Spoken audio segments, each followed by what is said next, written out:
And that's the key. Our brains crave struggle.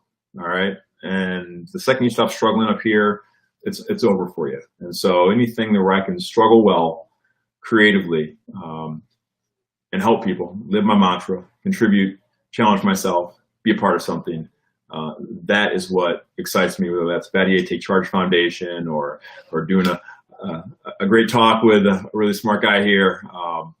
That's the fun part of life. Shane, you are a rock star. Thank you so much for sharing your life with us. Everybody check out the Battier Take Charge Foundation. Help out where you can with him or anywhere else. And this is Big Think Live. Join us on Thursday, June 11th at 1 p.m. when Shamo Buria will be talking to Slavo Zizek about the pandemic and society and capitalism. Two very interesting individuals, and I'm going to put my money on that. That's going to be an intense conversation. So swing by on Thursday, the 11th at 1 p.m. Thanks for watching Big Think Live. I'm Bob Kulhan with Shane Battier. Be safe, everyone.